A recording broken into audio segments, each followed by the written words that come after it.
We honour those who have fought in wars. We say this is the ultimate sacrifice, ultimate gift. And here's Jesus Christ, the Son of God, brutalised, mocked, jeered, treated with the greatest indignity, and finally crucified.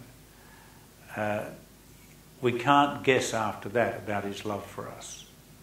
There's no guessing after that. So what we do with that is our business. That's our response.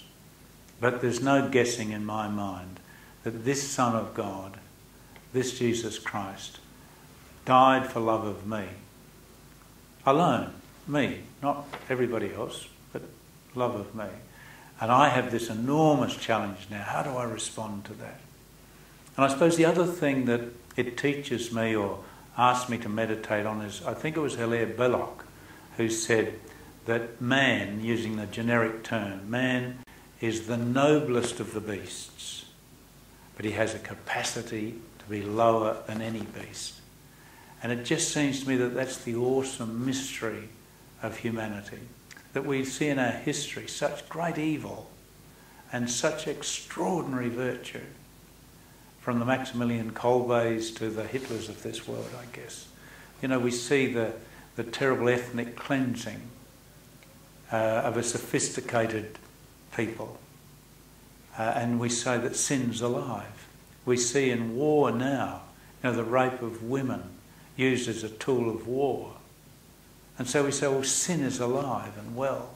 This is what sin looks like, because it's the very antithesis of what this Jesus died on the cross and commanded us to do, which was to love one another. To love one another, to respect one another, to care for one another, to forgive each other. And we spend billions of dollars doing something else. We will not do what this Jesus in this gospel suffered and died to do. And to me, that's what sin is. And we know that this leads somewhere else. We know that.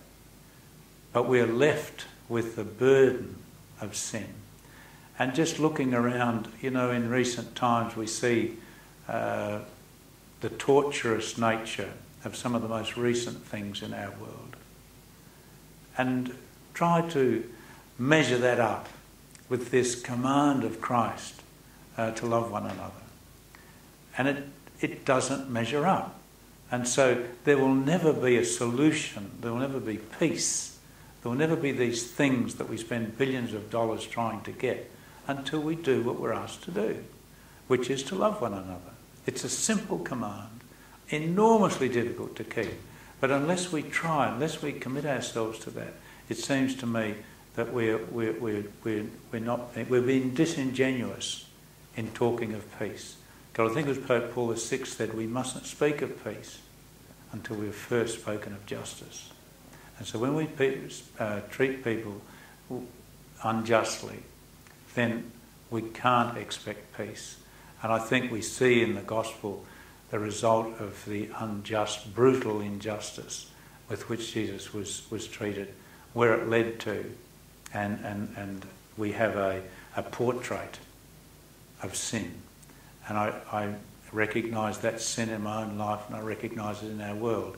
The consolation is we know that this leads to victory, but certainly you can recognise sin in our world.